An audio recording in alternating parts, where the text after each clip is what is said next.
Welcome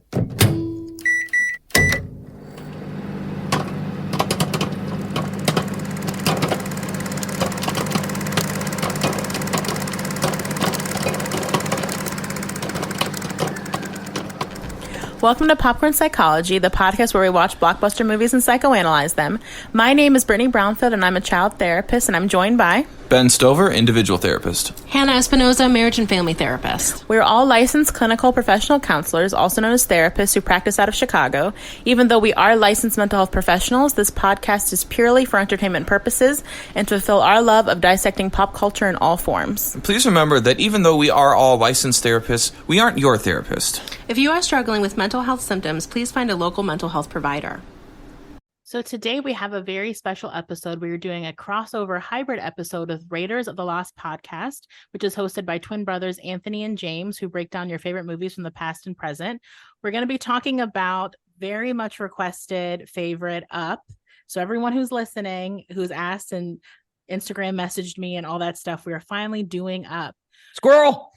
Yes, because it's a hybrid episode, it's going to be a little different because we're going to be pushing together the format of Raiders of the Lost podcast and our formats. We will be talking a lot more film behind the scenes stuff that we usually don't touch upon in our episodes, while also talking about, our fan favorites, grief, loneliness, trauma, and adjustment disorder, actually, too. So we're going to be touching upon a lot of different topics, as well as getting more film knowledge and trivia that we don't usually do in our episodes. So I hope you all enjoy this. I hope you also check out Raiders of the Lost podcast. Welcome to today's crossover episode of Raiders of the Lost podcast and Popcorn Psychology, breaking down Pixar's Up. Thanks so much for doing this crossover with us, Popcorn Psychology. We're so excited that you've joined us, and we can't wait to talk about it. How are you all doing? We're doing great. Hi, this voice is Brittany. I'm Ben. Hi, my name is Hannah. Welcome to our show, everyone. And we love Pixar. Up is one of their greatest achievements, I think, narratively and with animation when it was getting really advanced. But they also were tackling very intense themes, very mature themes for children to take on when they watched the film. I thought they did a beautiful job. And in terms of like the writing and storytelling, the first act of Up could be the best thing Pixar has ever done in terms of narrative fiction. I think it's really wonderful. And then tackling mental health themes so beautifully and with so much nuance. I think this is a special movie, and every child should watch this as they're growing up. And I would love for our audience to find out where they can find your show, Popcorn Psychology, give a little background on what it's about, and we can do the same thing for your listeners that are tuned in for our show as well. Sure. So Popcorn Psychology, we are on, this is our 6th season, I believe. We are all licensed clinical professional counselors, also known as mental health therapists.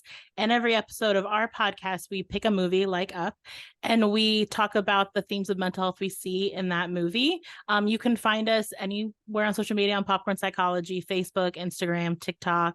On Twitter, you can find us at popcorn_psych. And we're on pretty much every big podcast app. Wherever you find podcasts, you can find us. And where can our listeners find you all? Likewise, we're very easy to find. Raiders of the Lost podcast on every platform. We do about 4 to 6 episodes every week about new and old releases of cinema and film, TV as well. We talk a lot about movie news as well. So we're super easy to find. TikTok, Instagram, Twitter. Just search Raiders of the Lost podcast. So easy to find. Or our website, raidersofTheLostPodcast.com. And we're 2.5 years into our podcasting journey. It's been so fun to connect with so many movie lovers and cinephiles around the world, and finally making this connection. Very excited to be here with you all. So thanks again for joining us on this crossover episode of Raiders of the Lost podcast and Popcorn Psychology. Now let's get into Up, which came out in 2009. IMDb, this is at an 8.3 with 1.1 million ratings. That's absurd. And that puts it at number 111 on the all-time IMDb user rating list. It's very loved. Clearly, Rotten Tomatoes critic score is at 98%. I don't know who would give this a rotten review. I don't know. 90% audience score. It won 2 Academy Awards off 5 nominations. It won Best Music for Michael Giacchino and Best Animated Feature for Pete Docter, who was one of the co-directors of the film. On a budget of $175 million, Up was a massive success at the box office, making a total global box office of $735 million. goodness gracious. And it follows 78-year-old Carl Fredricksen, who, after the passing of his wife Ellie, reluctantly goes on a journey to the location of their mutual lifelong dream adventure, Paradise Falls, in a floating house held up by balloons, directed by Pete Docter, Bob Peterson, written by Pete Docter, Rob Peterson, and Tom McCarthy. And Up was really important, I think, for Pixar in its future because it was relying obviously on Toy Story, on Cars, something like The Incredibles, Bug's Life, so kind of the fantastical. And so Ratatouille as well, you know, a rat that can cook, a little fantastical. And so Up was a really, it's a really important step in Pixar's future in terms of storytelling to relate to all audiences and to relate to human beings and telling truly human stories. And that's why I think it's so special in Pixar's filmography, because after this, they could basically make a film about anything. It didn't have to be talking animals, didn't have to be talking inanimate objects. It could be just about human beings. So I think that was really important for them. Although there are talking animals in this movie There are, yes. via technology. What do the three of you think about Up as a film? Well, I remember I did write in my notes that the intro is perfect storytelling, like you said earlier, like such a perfect way to succinctly tell a lifetime with almost no dialogue, really. The montage is like, I think, dialogue less pretty much. And I also remember watching it. This is only the second time I'd watch it, actually. And when I watched it the first time, that intro was such like a gut punch in terms of a quote unquote kids movie being so grown up in certain ways, like talking about infertility and cancer and death. And for all that to be in like the first 15 minutes of a child's movie. I remember when I watched it, I think I was with my mom and my brother, and we all looked at my brother, I think, because he's the one who wanted to watch it. We were like, what the hell is this, dude? Like, we're supposed to watch like a fun movie and we're all weeping on the couch right now. With the What Cool Whip.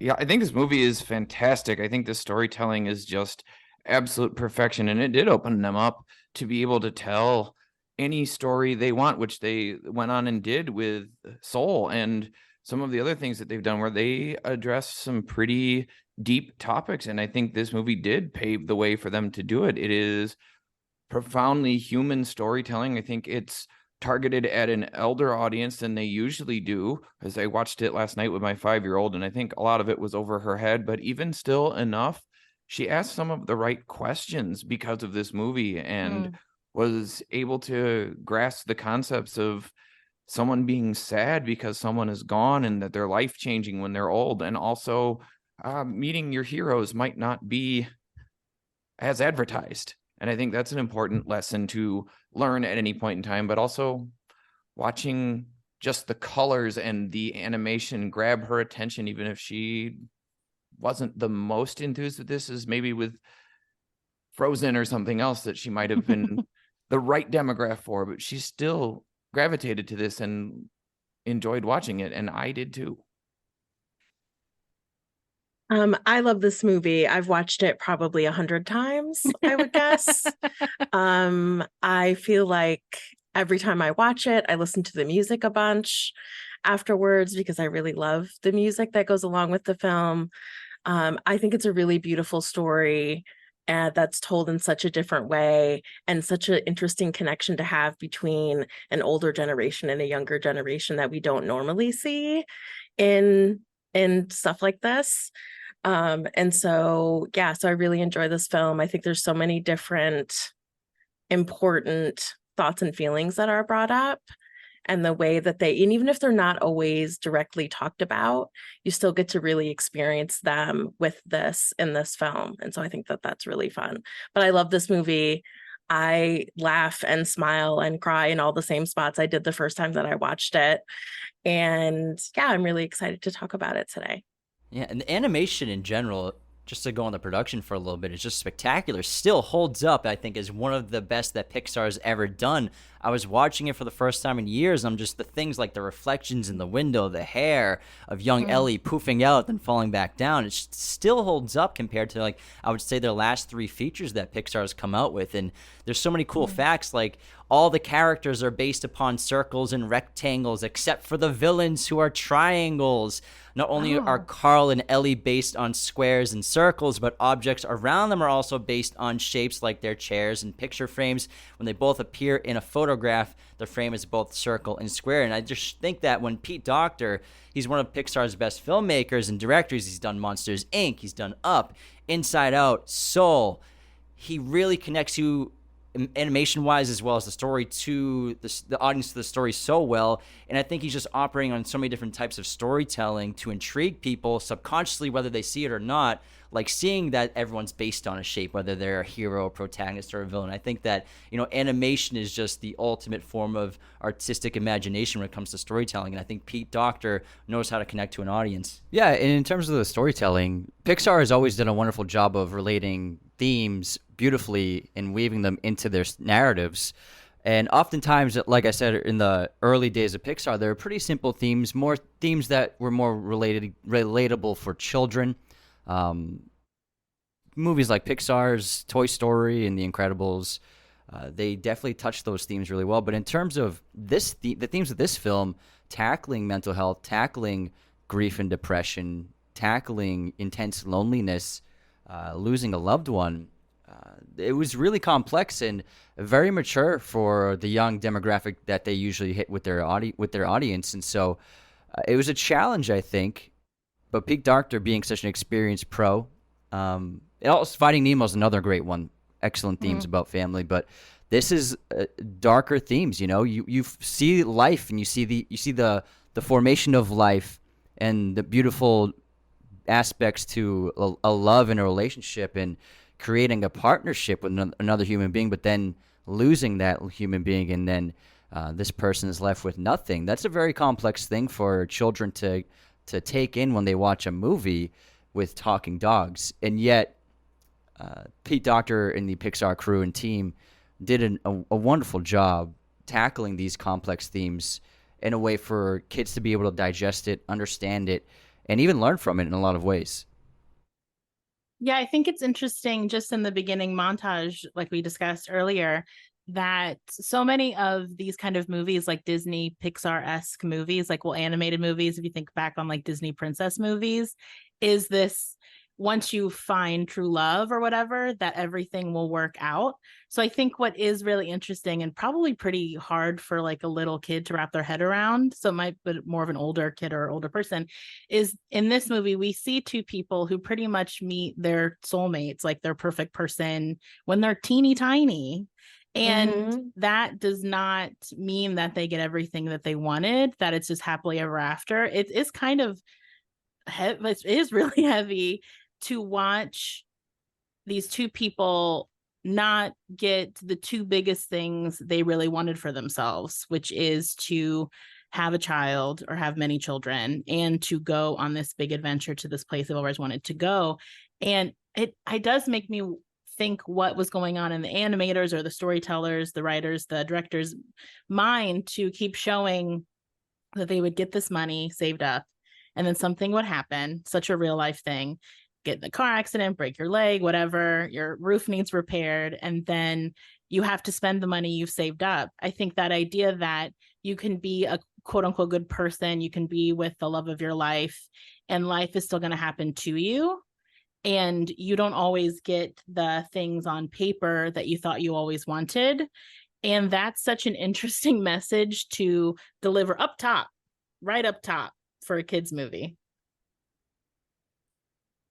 I definitely agree. And well, I think that connects, Brittany, to one of the main themes of the film that I love is adventure and a journey. And, Ellie and Carl, their life dreams mutual, this adventure to go to Paradise Falls. But I think also at the same time, what the film is showing is a partnership or someone to spend your life with or a relationship is just as much of an adventure as going to the most fantastical place in the world where your hero, Charles Muntz, went to discover this supposed giant creature that he supposedly made up and to be an adventurer and to explore.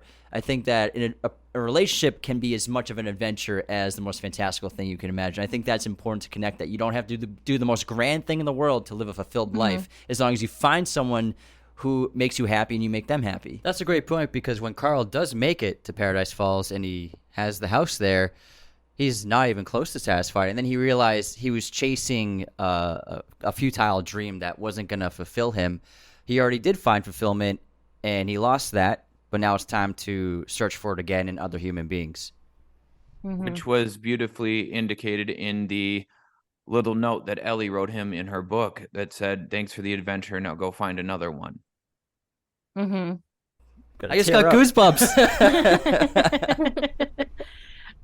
Well, a lot of our recent episodes, we've talked about meaning making and just how to find meaning in your life. Like, we opened this season with Everything Everywhere All at Once. And so that was a big theme when we talked about that movie.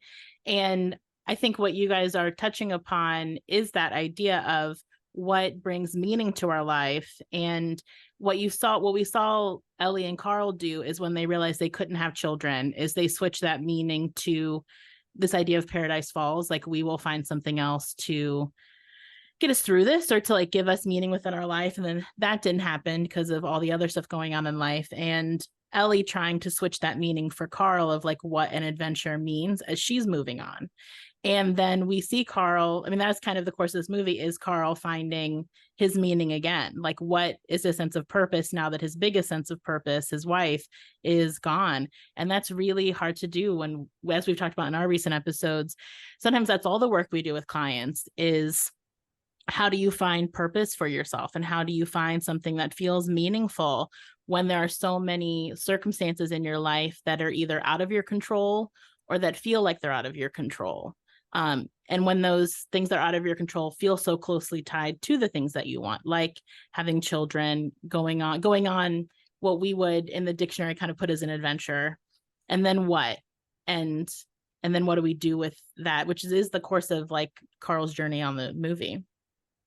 Carl's journey, it really has two paths, and they're reflected and mirrored by two characters, to keep going off that. So Carl and Charles are a reflection of each other, and then also Carl and Russell are reflections of each other, and both Russell and Charles represent paths that Carl can take after he's lost Ellie. Russell is this young kid who's very excited and wants to be an explorer. He's just trying to get that one help the elderly patch for his Boy Scouts troop to become the ultimate Cub Scout or whatever he has to be.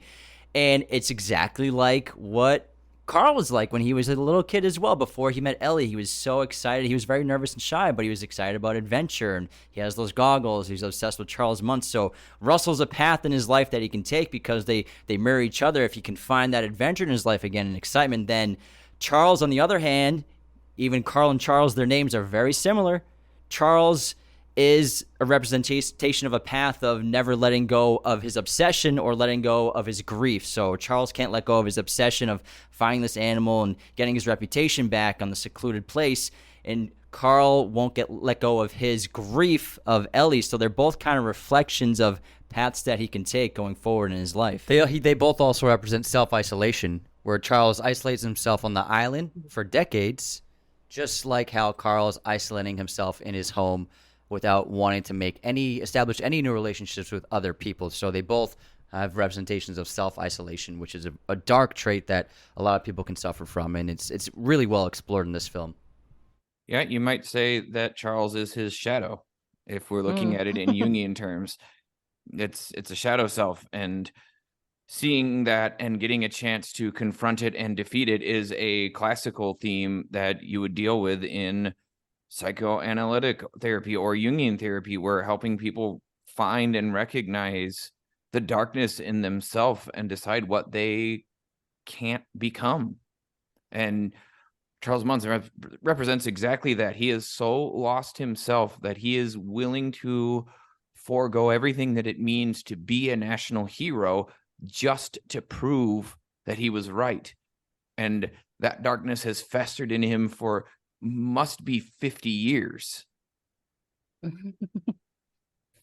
That's a long time to be isolated chasing a giant bird with talking dogs. with dogs, that it feels like he made technology so that he wouldn't be as lonely in some way. Because, and also they use I'm sorry. No, go ahead. Well, they use dogs separately as well, Carl and Charles. Carl eventually learns to love Doug, Doug the dog, perfectly named. Squirrel. And Squirrel. Whereas Charles is really just using dogs as a tool for his obsession in his isolation as well. So you can look at the way they accept dogs and treat dogs later on for Carl, for how they're able to move on past their grief or their obsession. I also think that this film does an incredible job of showing a more nuanced and human take on elderly people for children. I mean, when I was a kid, I remember you look at old people, you can't imagine them being children. You can't imagine them like having their lives. To you, like they're just old people, and they can be sometimes off-putting when you're little and maybe a little scary.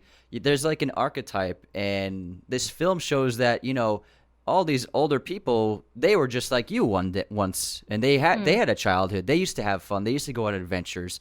They used to do the same things with their friends that you do, whether it be playing and whatever. So I think the entire intro of Carl and Ellie's entire life together, but meeting as children and showing that the lead character of the film, we walked into this movie understanding it was an old man named Carl was going to be the lead, but when you watch the first 7 minutes of this film, he's a child.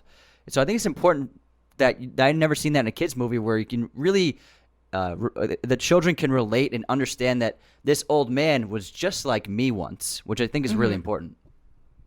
Yeah, I think that's really interesting because typically in movies where they're trying to teach kids to be nice to older people, it's usually like Home Alone style, where first they're like a spooky villain, and then they're like, no, they're like human beings like us. But they don't really connect them to, like you're saying, like being you, like they were like you one day. It's not just like they're an older person that isn't as scary as you thought, like a boogeyman. They're actually kids too, which I do think is, I did write in my notes that this movie is trying to, it seems like it's trying to highlight the humanity in older people and that they need love and affection and care and consideration, just like everybody else. And that we're all gonna get old one day, God willing. And so how do we want to be treated as an old person ourselves? So kind of breeding, hopefully, some empathy for everybody on every stage of life that they're in. Which is important. And it's also important that it provides parents an opportunity to start implanting truth into children early. Because I know my child was asking me, she's like, oh, like, what happened to the girl? Did she get sick? Did she die? And then, like, I told her, you know, yeah, kiddo, nobody lives forever.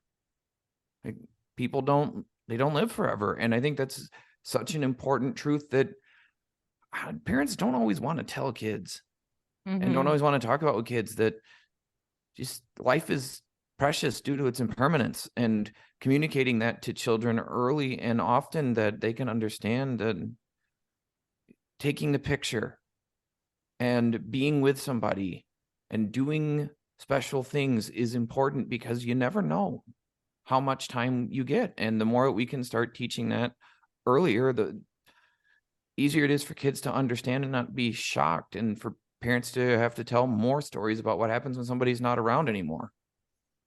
Because it will happen. Are there any documented statistics or anything of parents, if they wait too long to teach their kids about grief and death and life, or does it have any kind of effect on kids? Is there any kind of study like that you would know of?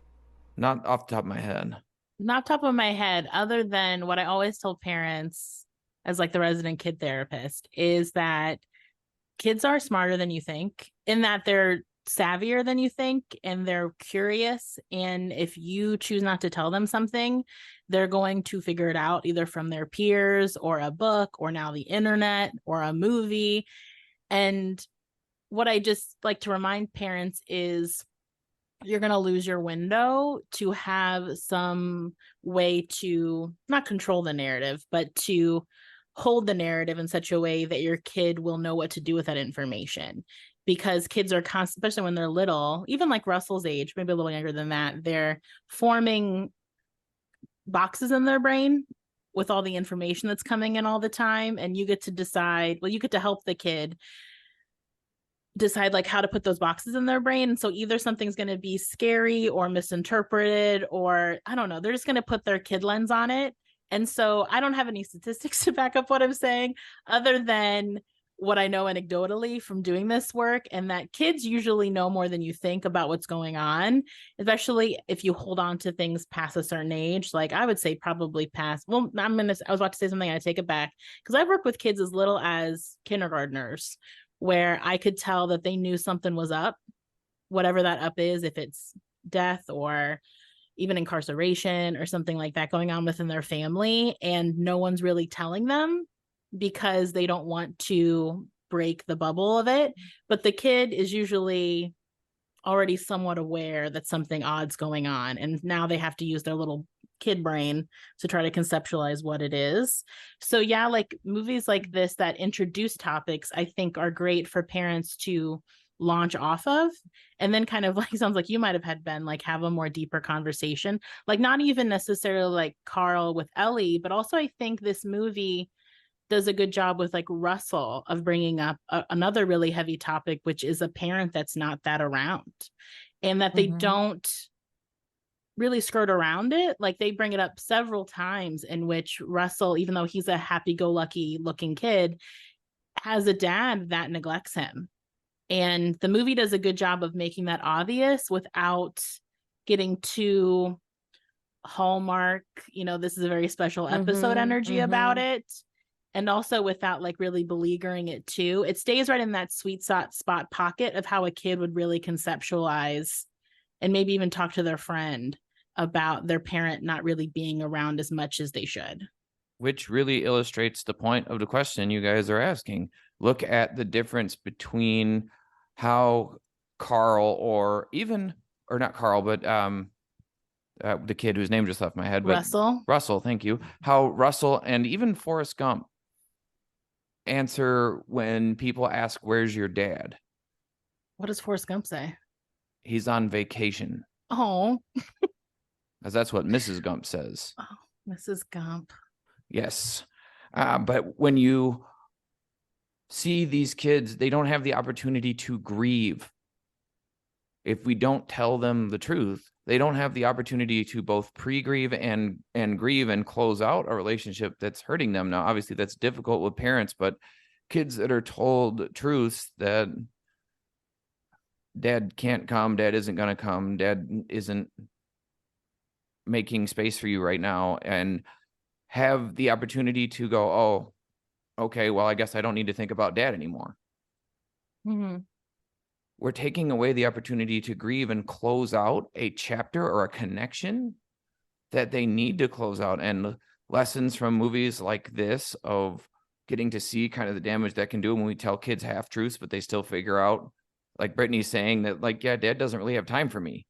It's heartbreaking to them. And we need to take lessons from even what Sesame Street did in the late 70s or 80s when Mr. Hooper died. Watching episodes like that where they just address it and they tell the cold, hard truth of it, where the cast has to tell Big Bird that Mr. Hooper is not coming back ever. And listen to Big Bird's childlike questions of, well, will he come back tomorrow? And it's heartbreaking, but it also allows them to adjust and deal with the truth rather than waiting for the time that they invented in their brain that the details that make sense to them make sense to the rest of the world, and it doesn't come. In terms of Russell, is his happy-go-lucky nature, clearly he's being affected by his father, as he reveals it multiple times in the film, and it's very sad at times. In a way, would you say he could be projecting an outward happiness that he isn't really feeling, but around others he wants to just be perceived as being very happy, always having fun, while trying to hide his real inner turmoil? I don't think kids that age think that deep into it. Usually kids not until the age of 12 have their brain developed enough that may be possible. I think Russell is probably just trying to do the best that he can to be happy and be in the moment.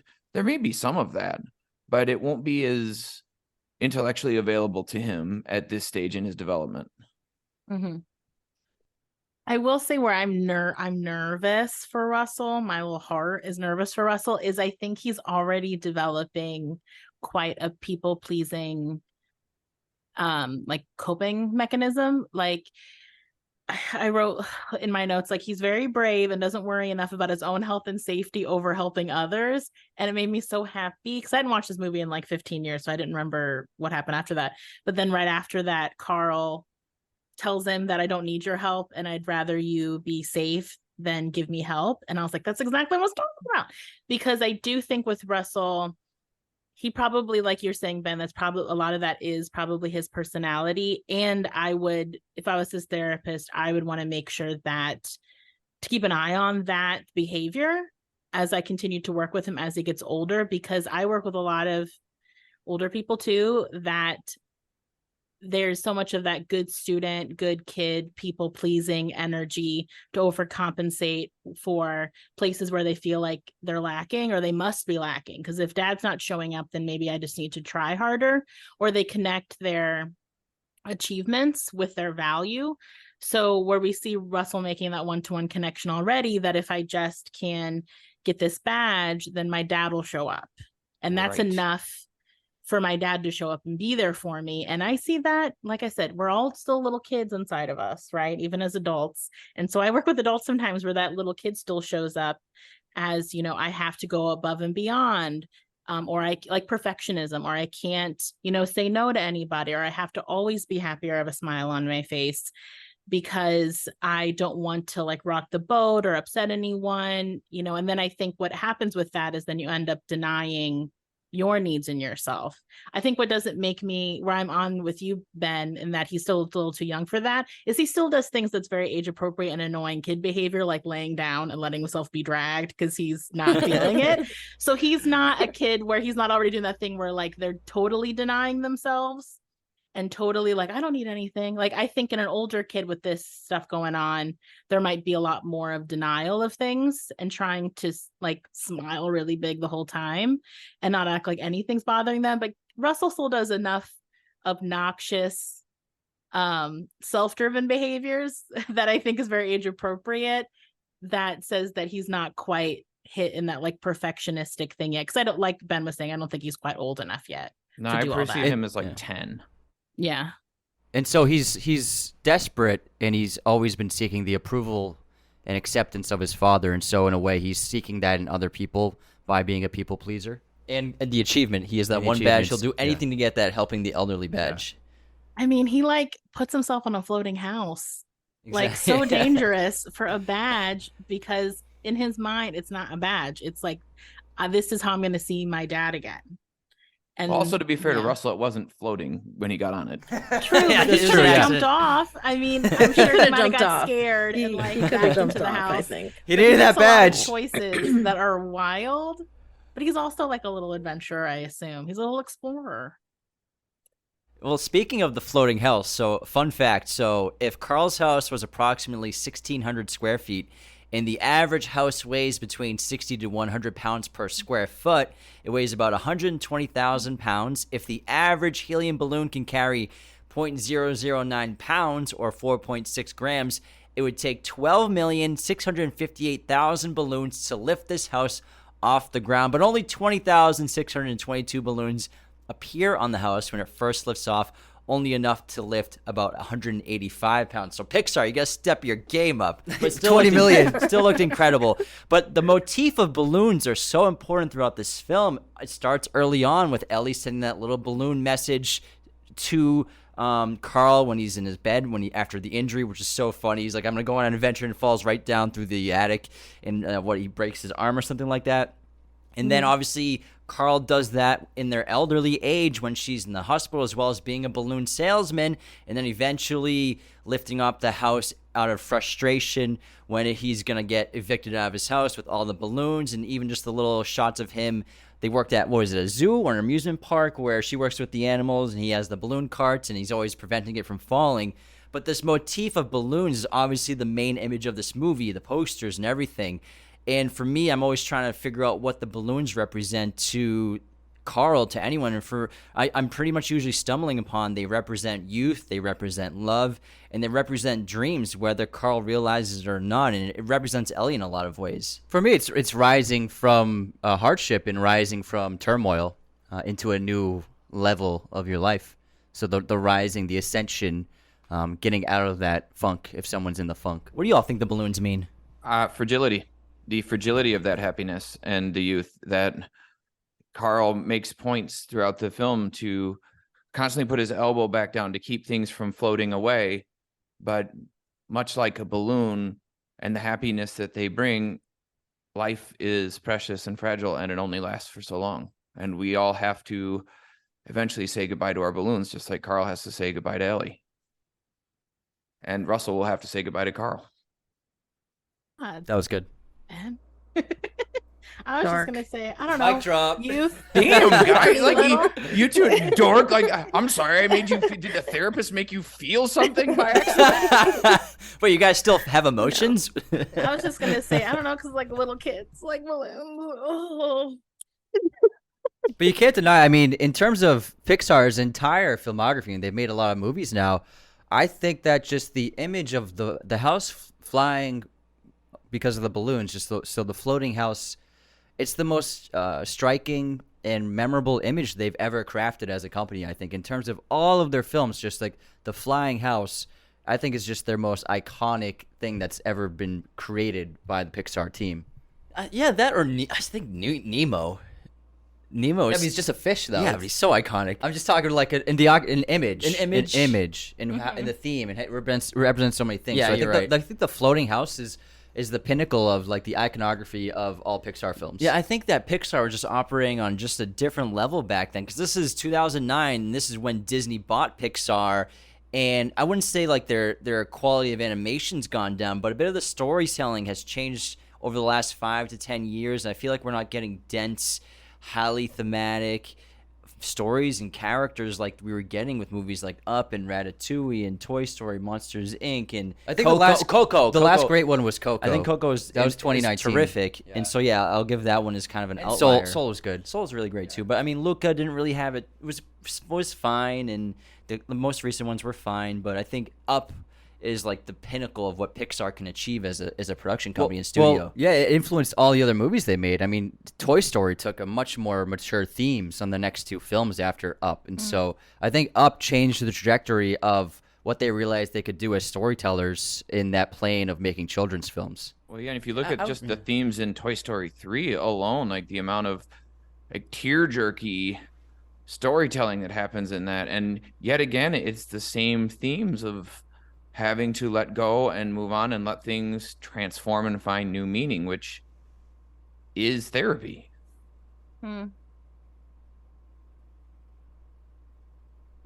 All right, what else are we going to talk about? What I love about this movie is this is coming off Ratatouille in 2007. 2007. And Ratatouille really changed the game when it came to filmmaking for their animation style and really kind of incorporating production elements, cinematography, making digital lenses, digital cameras to kind of give it that, like you're actually on a set shooting a film with lenses, with setting up shots and dolly zooms. And, you know, at times when I watch Up, I sometimes feel like they're trying to do their best Steven Spielberg impression with a lot of the cinematography and a lot of the sequences, especially the first act of the film. But I think that's why this one's also so special, is they started really developing those techniques. And I mean, they mastered it with Toy Story 4 for sure. Yeah, it's beautiful.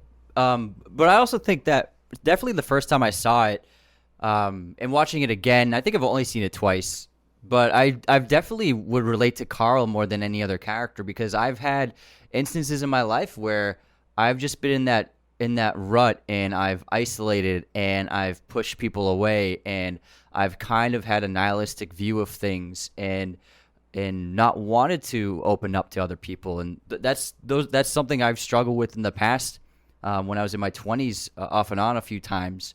And I was in very dark places and alone, and never felt lonelier in my life. And so I think the character of Carl and how they portray those ideas and those things that so many people can suffer through in their lives, it's really well done.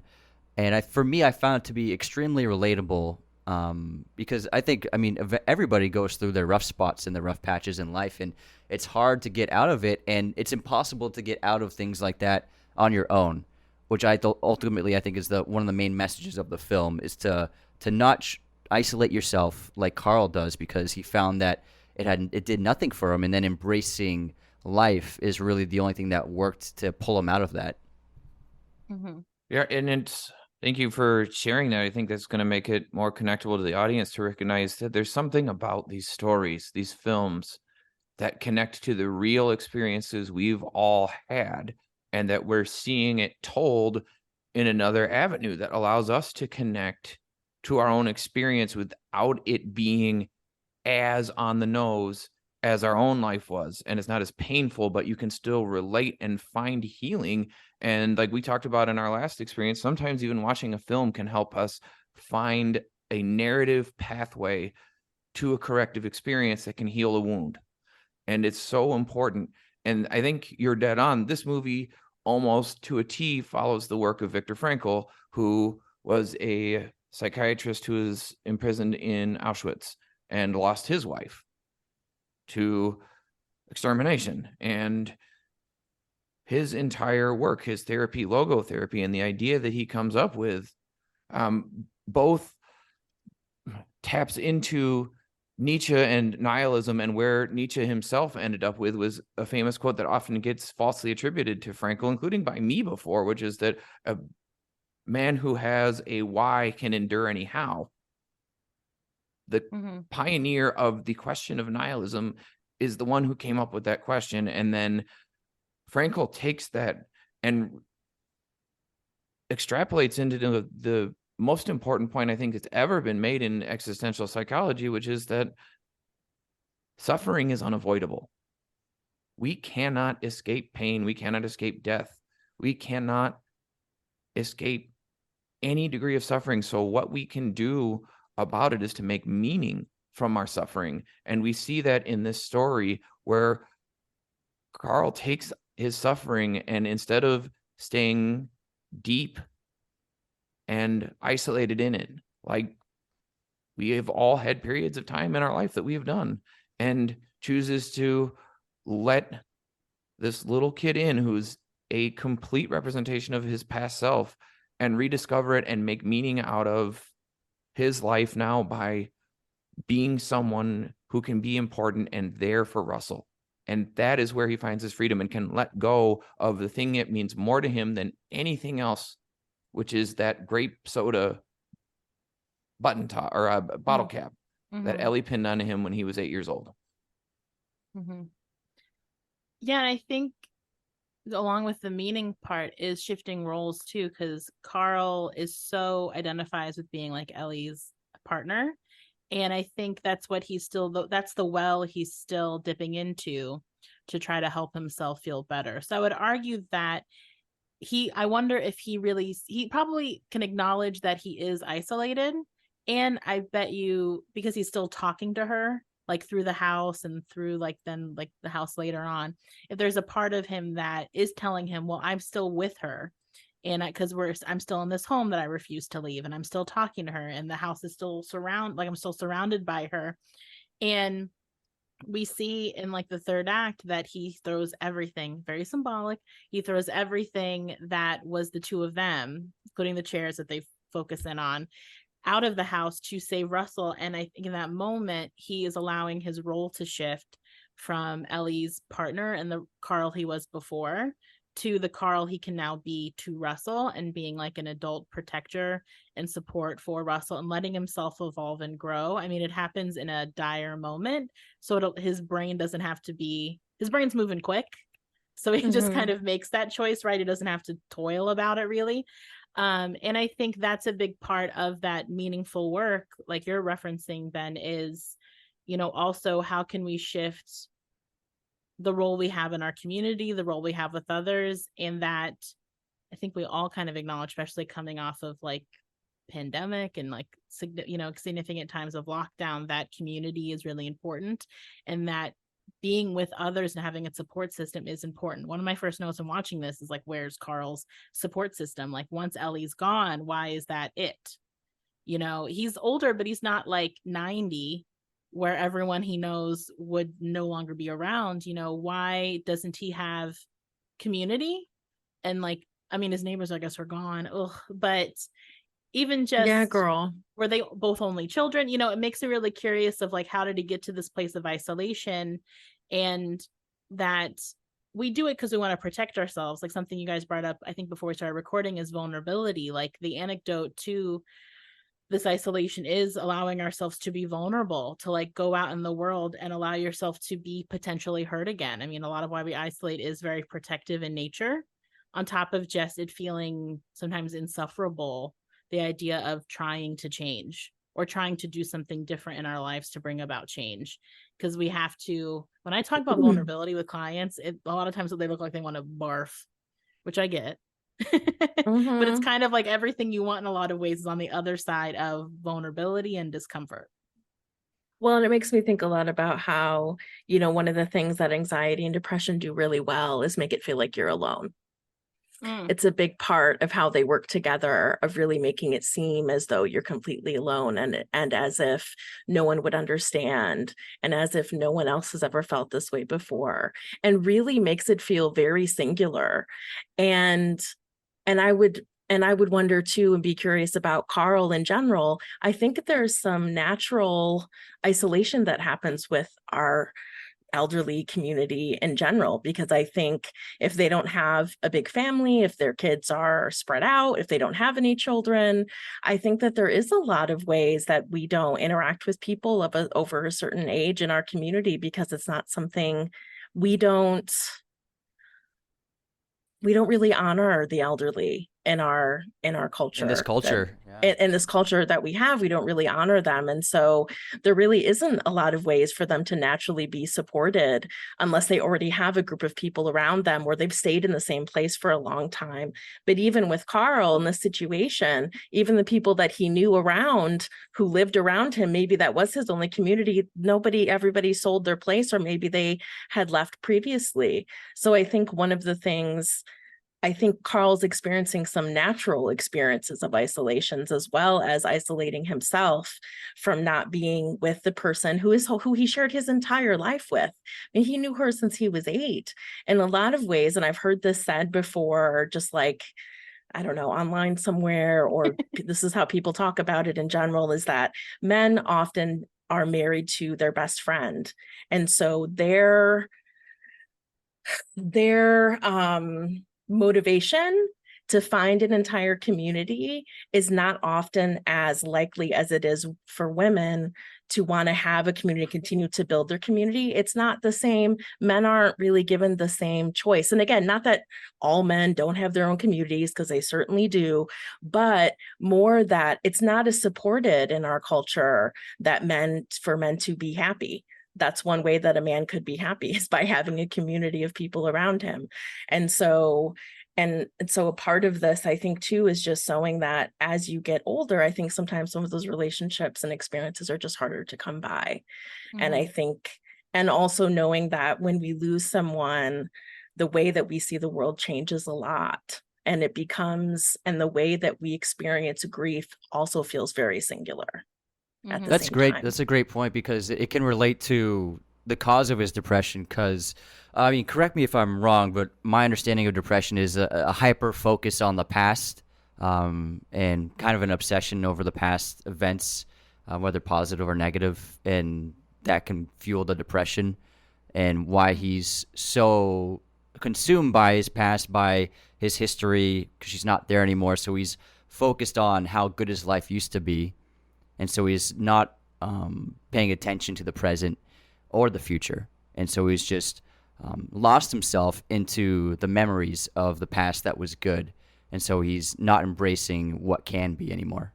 I mean, there is the saying that depression lives in the past and anxiety lives in the future. So that could be a bit of what you're talking about. And I think there can just be a lot of not living in the present. I think most mental health diagnoses, symptoms, a common feature of them is you're not living in the now.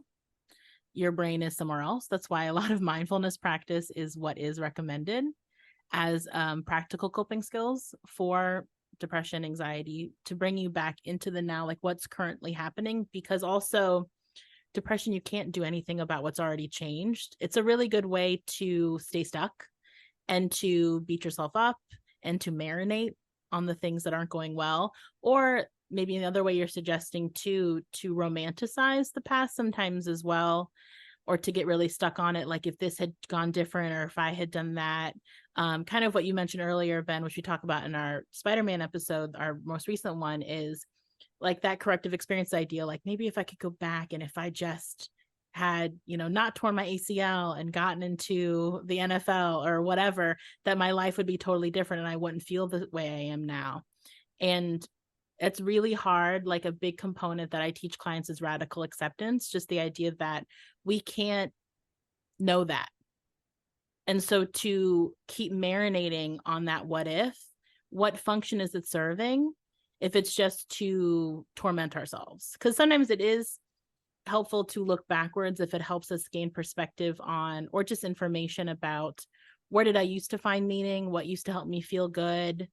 A lot of times I work with clients, I talk about when they're kids. Maybe I would do this with Carl, like what made you feel good and like yourself when you were young, when before we got like kind of bogged down by life and social, acceptability. And could you bring some of that into your life now to help yourself feel, I don't know, like yourself, feel authentic, and getting yourself out of the isolation and the negative habits that can form with depression? Because a lot of depression too is just ruminating, being stuck. And then depression's so good at feeding itself. Then like you don't take care of yourself as much as you would like to. You don't see other people. It just keeps you really locked in to your head. And you can get really stuck in the past because you're not really creating new good experiences, and or the future is not available to you. You either can't visualize it, you can't see it, you can't believe in it. So what is the future other than more of this? And then, and to contrast that, in a way, anxiety is hyper focus on a negative outcome of a possibility of the future, and presenting it as a too real of a possibility, even though it's hasn't happened yet, but having too much of a focus on a negative outcome in the future. That can be part of it. What's important to understand about anxiety is that anxiety is the overactivation of our alarm system that's designed to make us uncomfortable enough that we do something that promotes our survival. And why that's important is because we only have one body.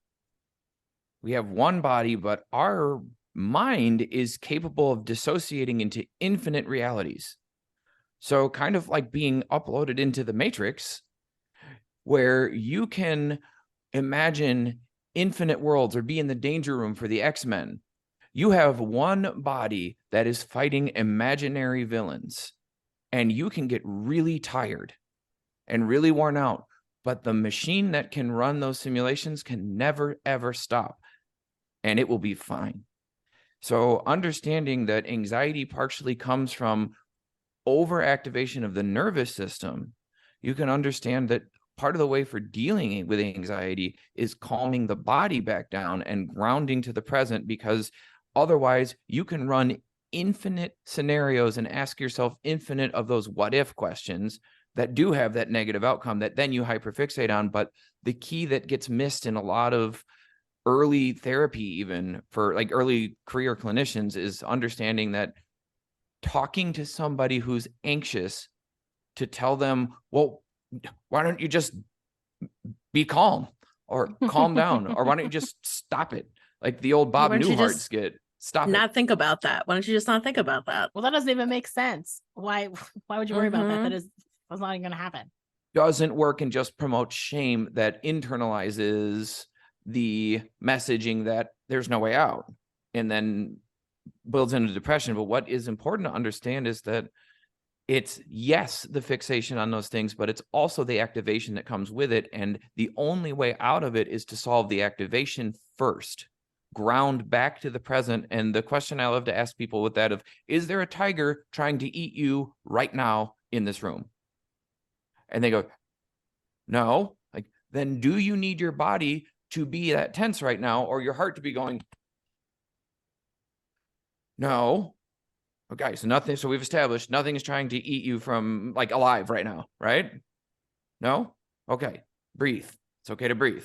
And you can see the level drop, and then the thoughts speed up. And one of my favorite stories to tell, this little anecdote, is think about all the ridiculous shit you will do when you are running late and you lose your keys. Yeah, there it is. You felt that, right? Yeah, absolute panic.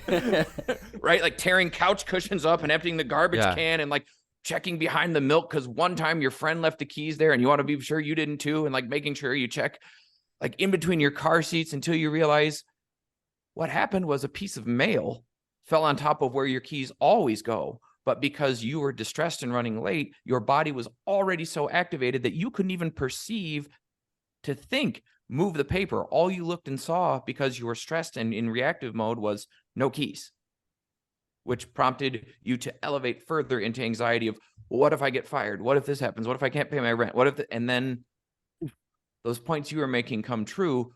But think about, even when I said, lose your keys running late, you guys had physical reactions to it. Visceral reaction. Oh man, why you gotta be like that? And so in that regard, so in terms of Carl and his depression, not being in the present, so to contrast the effects of anxiety, he is not moving, he's stagnant, he's an inactive person, and he's become a passive person in the world. And these all stem from his depression. And so I would wonder, if Carl walked into your office to seek treatment, what would the steps be for you to treat him? So I'm going to tell you that I am going to try not to go too deep, but I would differentiate between hypoarousal from trauma and grief and depression. Yeah. Chronic hypoarousal is a really important thing to understand, and that if you try to just treat Carl for depression, which I personally view depression more as when people have that chemical imbalance that prevents them from producing enough of the neurotransmitters they need to get the natural rewards for doing things normally. Like when you were saying, like you had a period where you're feeling like lonely and depressed and down, did working out or anything that you would normally do provide the same buzz, same boost that it Absolutely not. None. Absolutely not. Right? Yeah. Like no matter what you did, it wouldn't feel good. Like your brain was not producing enough chemicals to give you the natural reinforcement that comes with doing it. And I think when I look at depression, I usually view it more as getting stuck in that where you have like depleted your well and you can't get out. But the question we need to ask is what happened that caused that? Because sometimes there's no reason. Sometimes we're just there. But other times there's grief and trauma that's unprocessed and gets stuck. So for Carl, I would want to process with him the trauma of losing Ellie, of watching her get old, watching her get sick, and then seeing her die. I think I would want to start there, because I think where Carl is at is that every minute he's alive, he has to face the reality that she's not there. So he's kind of partially dissociated. Our dissociative defense system works on two levels. I can win, and it is where our fight and flight live, right? If I can win by doing something. So I can either run away or I can fight this to beat it. There is no running away from death, and there's no fighting it. So we choose the other side, which is freeze and fawn. Now, Carl's not fully frozen, but he's shut down. Like you're saying, he's withdrawn. He's not engaging. He's staying stuck in a reality that's pleasing to him, so much to the point that he strikes somebody in the head with his cane who's grappling with the only physical representation of Ellie that he really has left besides the house, which is that mailbox. Yeah, that's a trauma response right there. Like whenever you have a reaction that doesn't match the situation. Right. And we don't, as a society, understand trauma reactions enough. And we tend to really, which what happens to Carl in this movie, just vilify people when they have those over-the-top reactions. Like that'd be a situation which you'd call someone crazy in like a not so nice way. Or incompetent or senile. And really, Carl is quite sharp. He is not senile at all. He does not need to be anywhere. He's not a public menace. Where he is he's so stuck in this I can't win, so he's finding his freeze out point. And for me, coming from a trauma-focused narrative or trauma-focused orientation, I am going to want to process with Carl the things that he believes he can't escape from, so that his only way out of pain is to shut down, because otherwise it's too painful and he can't do it. That's where I would start. Yeah. And I would just want to say as well, like, Carl wouldn't be, in Hannah or Ben, you can disagree with me, but Carl would be someone I would even diagnose with depression. I'd probably diagnose him with adjustment disorder, which is how it sounds, which is you're having difficulty adjusting to a big change in life, which can be bereavement. And that's when someone like Carl walks into your office, you need to make sure you ask their whole story. Because if you just ask, what are your current symptoms? Like, you would maybe diagnose someone like him with depression, and that wouldn't be correct. Unless these symptoms that he's showing now were things that have come up before in other moments of his life, even when he was with Ellie, or, at different stages of his life.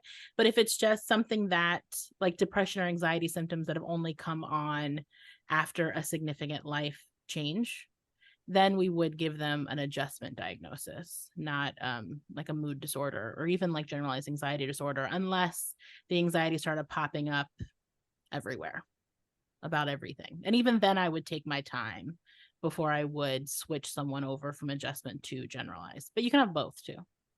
And adjustment disorder comes with specifiers for with depression, with anxiety, with mixed, with disturbance of conduct, with all of the above. It's a diagnosis that can be applied for 30 days or so long as the effects of the change are active in their life, which is where it gets really difficult to provide a correct diagnosis for someone who's grieving, because death is permanent.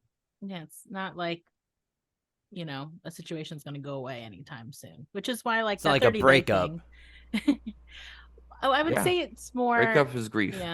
Yeah. Like an active ongoing situation, which I would argue is most things people have to adjust to, like, are active ongoing situations. Adjustment's a slippery diagnosis, mostly with insurance companies. They're the ones that don't want you to have it hung on for too long.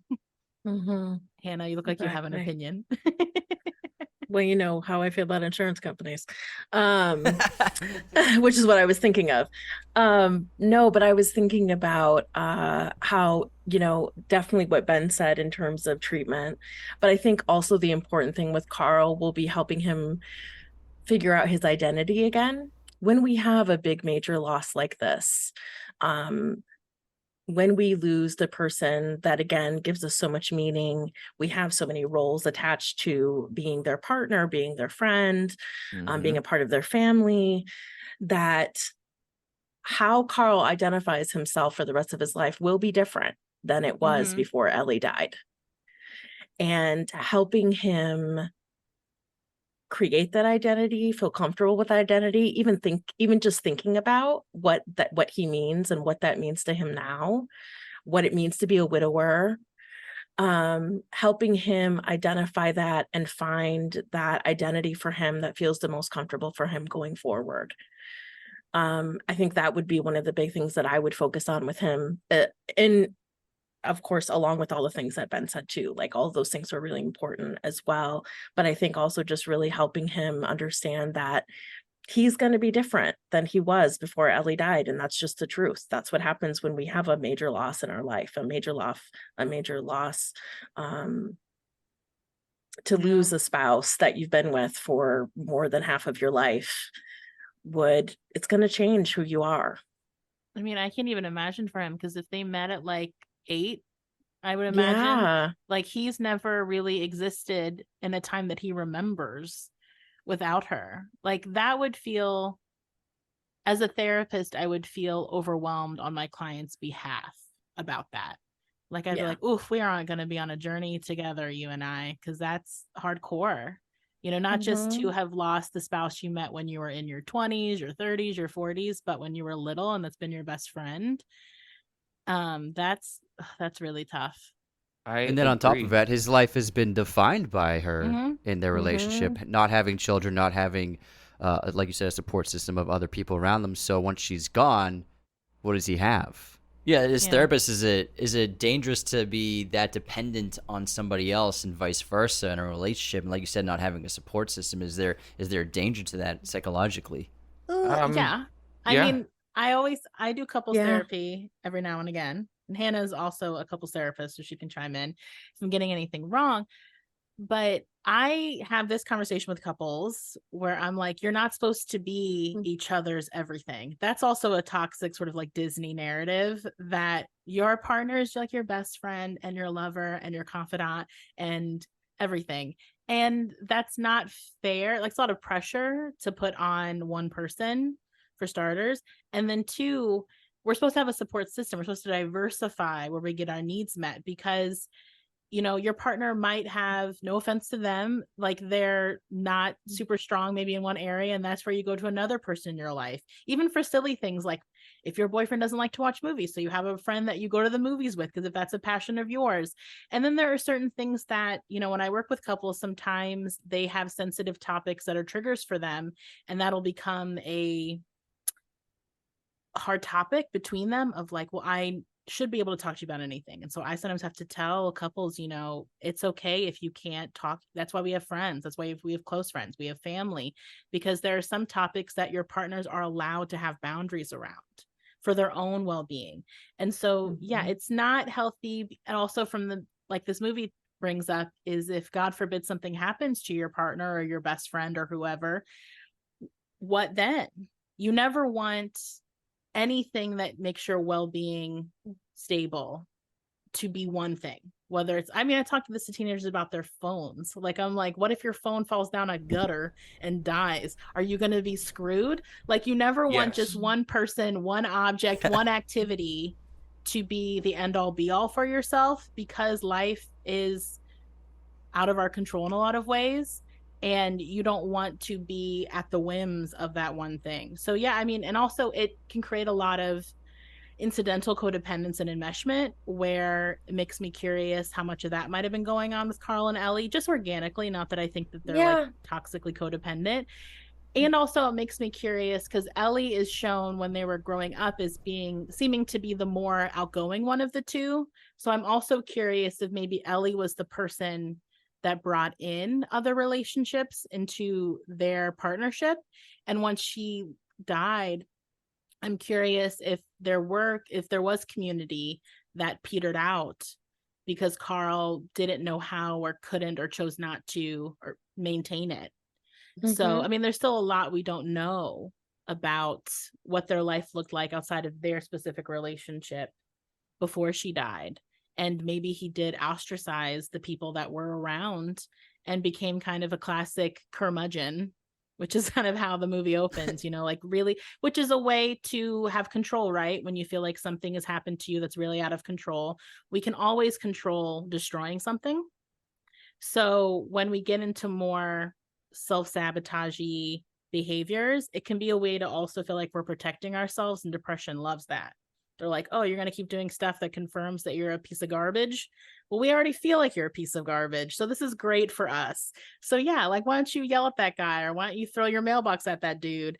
And then we can just lay in the confirmation bias euphoria that you are a piece of garbage that no one likes anymore. The only person who liked you died. So now what? All that stuff. It's like, I try to tell clients, there is like it is satisfying especially when we're depressed or going through depression symptoms, there is satisfaction to being confirmed in those beliefs that are really negative. Like, why does it feel hard to take a compliment? And why is it sometimes feel so satisfying to screw something up? It's all that simple fact that our brain loves sameness and our brain hates difference because it's uncomfortable. And so, yeah, it's a very long answer to your question, but no, it's a great answer. Fascinating, honestly. And I look at the finale when Carl is ridding the house of all the items to lighten it and save Russell. I look at that. He's of him finally saying goodbye to Ellie, and finally accepting her passing, accepting what happened, and being able to move on. But essentially, him clearing the house of items is his. He's finally saying goodbye to her. Yeah. It's like a little like rich, like it doesn't quite happen like this in the movie because it's done under duress. But I do think before that, though, he does have that sort of more ritualistic grieving moment where he lets himself finally sit down and look through her adventure book. And that's something that really true to grieving process. And sometimes I talk about with clients is, do you need to find time to be with, in essence, the person that you lost, and to maybe watch something or do something or read something that you shared together or that reminds you of them, to really, well, one, say goodbye, right? That's kind of the typical response, but also to let yourself feel your feelings. You know, that's a hot topic right now on TikTok, somatic therapy, feeling your feelings. But it is like letting yourself really have those feelings and not fighting them anymore. So I wonder if part of him being able to do that is he finally let himself have that breathing moment right before, of like just radically like acknowledging that she's gone. He did. He had to. Mhm. And Brittany, there was something that I wanted to point out in your metaphor before, Yeah. that you were talking about essentially like how important it is, and you guys asked if is it dangerous, right? You guys called me a dork, and then you proved my exact point What? in your very long answer, What? that the whole movie uses a balloon as a metaphor for the fragility of the Okay. relationship and how dangerous it is to base your happiness on that. But that I will give you the pass because you probably have not had a child who had their birthday balloon blown away in the wind on their birthday. I'll give you a little anecdote. One of my first anxiety freakouts as a child is like 4, and I had to have a balloon for a dance recital performance, and my brothers popped it. Ugh, villain origin story. And I cried hysterically with anxiety about showing up to this dance recital without my balloon. So, you know, we're all having great memories about balloons in this room today. And now we know why you guys responded to me with a hostile response. You see, there it is. Well, I thought your silly ass was going to bring up Batman somehow. I also thought you were going to bring up Batman. I was waiting for you to be a dick. So, yeah. You know what the Still, best there's part still is? time. There's still time. There's still time, but I didn't even have to be the first one to say Batman. So I don't know if you guys know, but in every single episode, I essentially play the Kevin Bacon game with them with Batman. And I find some super obnoxious way since the beginning of our show to tie every episode to Batman some way, somehow. And they never know when I'm going to do it or how I'm going to do it. I can feel it sometimes. I like, in the always know when wind- you're going to in the do it. wind. Don't I act can like feel we it. don't know. You get this stupid look on your face. I always know when you're about He to puts talk on the about cowl. Batman. Yeah, he's got a Exactly. cowl. Exactly. Is it this Yes, look? exactly. For everyone starts listening talking with like a visual this. medium attached, Ben just made himself a mask with his fingers. You're the coolest guy I know, Ben. I am not. I could connect this movie to Santa Claus though. So the actor who plays Carl played Santa in Elf. That's Oh, true. way. Yes, he did. Ed Asner is awesome. Mm-hmm. What a fun Yes, fact. sir. So if someone's dealing with this adjustment disorder, whether it's from, a loss of a loved one or a hard breakup, how does someone move on and let go of that grief and try to accept new people into their lives and accept maybe a new relationship without being in the state of isolation and having this massive wall built up?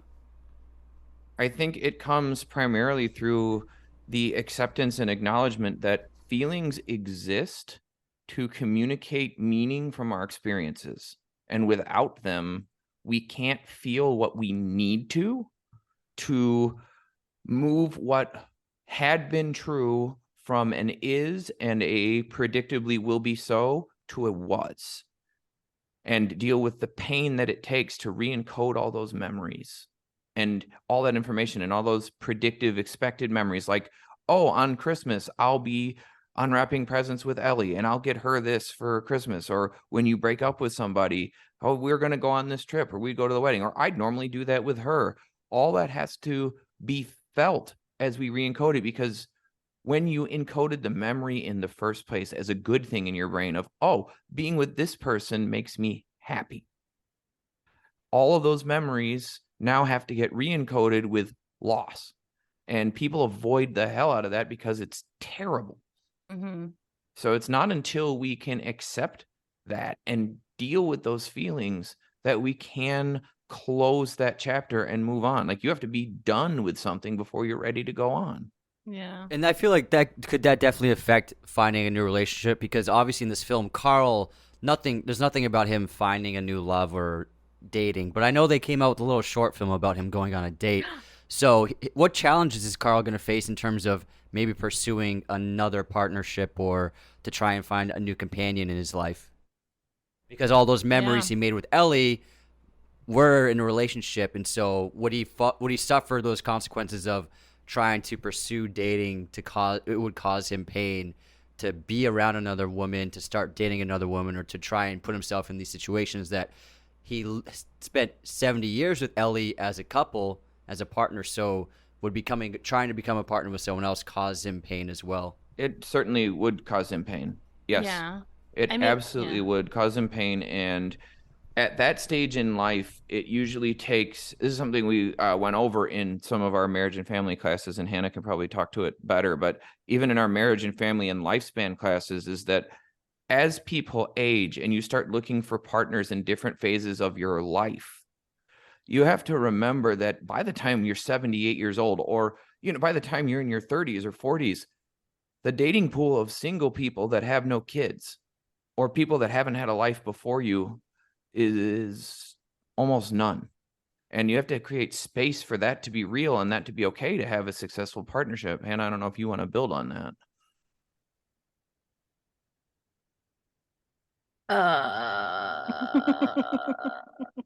Take that as a yes. I mean, Yeah. Go ahead, Brittany. Hannah. Go ahead. No, I you was go just ahead. gonna say, I think what'll be hard. I mean, I guess my hope would be that his dating pool is around his age, Carl's, and I haven't seen the short, but that I can't imagine anyone he wouldn't be dating wouldn't have some sort of similar life experience. If you're single at that age, my assumption would be statistically that most of those people would be widows or widowers. And so I can't imagine there wouldn't be a lot of empathy and understanding around that. And I would imagine a part of dating in that pool of dating is, what are our boundaries around talking about our maybe dead loved ones? Like, do we give room in our relationship for discussing who we've lost, our like husbands and wives that have passed? What does that look like? Maybe it's comforting for them both to have permission to discuss as much as they want or need to about who they had before. Maybe there are some relationships at that age where they have a line to that, like once we've kind of gotten serious, can we not bring up Ellie all the time? And so I don't know, it'd be interesting to work with him and figure out like what he's looking for, and then how ready he feels, which I think sometimes you don't know how ready you're going to feel till you're doing it. So sometimes when I do like that kind of adjustment work with people after a big change, is one, do they feel not necessarily ready to jump back into the situation that came from before, like if it's dating, but if they feel ready to dip their toe in and be curious about how that will feel. So I try to remind people that it's not like an on and off switch. Like you have to be like fully healed and like fully ready to like jump back in full force, which is why I think we can stay stuck. Is there this idea that either we're fully into dating again or whatever, or we're fully out? And then it's more just, can we think of ourselves kind of like an experiment where we try some things out, we have a hypothesis about what we can and can't handle, we dip our toe in, we learn from that information. I tell people sometimes it's like data gathering, and then in our sessions you bring the data in, and then we kind of just talk through how that felt. Did it feel too soon? Did it feel awful? Did it feel fun, actually better than you expected? And then all that stuff in terms of, I don't know, like dating at that age, it would be interesting to kind of figure that out with Carl. And I think that would be something too, where I took a gerontology class, so that was like a million years ago in grad school, in terms of what it is like to be that age and to be still like, I mean, like a sexual, vivacious, romantic person. It's a different experience than when you're younger, but some ways it's not. Yeah, I think the most important part would really be, what is Carl looking for and what is he hoping for? Because to be looking for a partner, I mean, he wasn't looking for a partner when he was 8 either. He never dated before. Yeah. So really, it would really be more about like, what is he interested in now and what is his hope for now? Because I think when we think about people who are dating in this generation, I think it's a lot more about companionship and a lot more about finding somebody who has some similarities in terms of their experiences and having somebody to share and do things with. And so I feel like really making sure that it's something that he has an awareness about what he's looking for, I think would be helpful. And then just like Brittany said, trying some stuff out, seeing what sticks, seeing what doesn't. And you're going to be uncomfortable. A big part of what I talk to clients about is you have Absolutely. to practice sitting in discomfort. It's not this thing where like it won't feel uncomfortable anymore and then you'll be ready to do it. It's more that no, you have to be okay being a little bit uncomfortable, and like a safe amount of uncomfortable. And my job can be to help figure out what that line is. And that can be like, you're going to try something that feels possible, doesn't feel too scary or too unsafe or too whatever. And then we'll see where that falls in terms of your window of tolerance. And then also, ideally, we teach, like Ben referenced a while back, that your body can be quite activated during these experiences. So I also always want to make sure that when I'm asking clients to take chances, because that's what I'm doing, that they have a toolbox of coping skills, like practical ones, like CBT skills, grounding techniques, mindfulness techniques that they can draw on and feel empowered by and feel confident in, that they can rely on when they will become anxious. I tell clients, it's not like you probably will. You will be anxious. You may have this experience. It's not going to be like all roses. And you have skills, and I hope that you can trust me, your therapist, that I think you can handle it. Even if it goes badly, you can handle that. You know, it's a lot of not to run away from discomfort. Yeah, which we love to do. And anxiety is always like, if you feel uncomfortable, that means it's bad. So go away and avoid it, please, and thank you. Well, that's what Western society teaches us. That's true. Eastern society teaches us something much different. And I think it's really important to recognize that someone like Carl would have been taught your feelings. Nobody cares about those. I mean, like that Charles guy that he idolizes, he's basically been hiding in the friggin' nowhere forever because he doesn't deal with his feelings. He's made a bunch of dog robots. Well, yeah, and like because looking of his ego. Well, looking at this movie, we get one piece of information that tells us when this takes place. And that is that GPS? No. Well, actually, that's an interesting point. Maybe we don't. GPS? Well, no, because never mind, because he did have GPS. So that's interesting. Because I was like, oh, maybe this movie is set a little further back because the cars are always old, and then they go to see Star Wars together. That's true, but like the businessman in the beginning, he's talking on a cell phone. That's true. Yeah. So, yeah, there's some tech in there. So I'm assuming it is present day of the movie. Yeah, I always assumed it was present, like contemporary when it was made, my guess. Yeah. I actually can connect it to Batman. I can. Are you ready? Yeah, I want to say it together. Let's do it together, guys. 2, 3. Composer. Michael Giacchino. Yes. Yes. High five. Michael Giacchino. He just did the Batman score. He absolutely did, and the Batman score was fantastic. And wait, we can connect this one more time on another level that I can be super, super thrilling about. The same composer is also the first person not named John Williams to do a Star Wars movie. Oh, correct. right. Yeah. He did Rogue One. Oh, he did. Which is the He's best awesome. of the new Star Wars movies. Fight me. That's usually like the Rogue One hive. They're that determined. Very determined. No, there were good ones also, but Rogue One was the best. He's a wonderful composer. He's one of my favorites. And when I like to say who the contemporary John Williams is, I think Michael Giacchino is the guy. They have such similarities in how they write, and their tendencies and their use of classical instrumentation. Giacchino doesn't use electronics very rarely. Most of the time, he just sticks to the traditional orchestra, which is what John Williams has always done. So, plus the complexity of his writings, it's very reminiscent of how John Williams composes music. And also the simplicity of an incredible theme for a character or for a movie. I mean, John Williams has made so many, even Harry Potter, even obviously Star Wars. But Jaws is very simple. Jaws is very simple as well, but something simple that everyone can think of and connect to with this movie. They're both geniuses. And perhaps Indiana Jones, guys? Come on. Of Oh, yeah. course. I mean, the of course. namesake. I mean, we could go through the whole filmography of them both if you Yeah, want. there's Jaws we right could, there we too. I see. You got E.T., both of them, yeah. but yeah, and even like the whimsicalness of his voice. When we went to see Indiana Jones last week, and I realized it comes up for me when I hear it, but I didn't realize how similar Leia's theme and Marion's were. Oh, it's basically the same thing. Yeah. Yeah, very similar. And then if Few you little watch, versions. you could watch Home Alone to like Sorcerer's Stone music. It's like you could watch the same movies, vice versa. And you can hear that same Leia Marion theme in E.T. here and there as Yeah, well. yeah. He's written a lot of music. Sometimes There's only so many notes. Yeah, I mean, if you're so hiring John so much you Williams, could. it's because you're wanting that John Williams stank on it. Exactly. And that is that stank. And I love it Oh, every yeah. time. Hans Zimmer made Time like 4 times with all different movies, and I don't care. I ate It's it great. up. Pirates and Gladiators, same thing. Yeah. Gladiator is Hans. What's his name? Hans Zimmer. Hans Zimmer. Yeah. So Oh, yeah. so he pirates this theme, and then Gladiator, like the Yeah. same kind of brass Yeah. percussion. Oh, yeah, it's basically the same song. Yeah.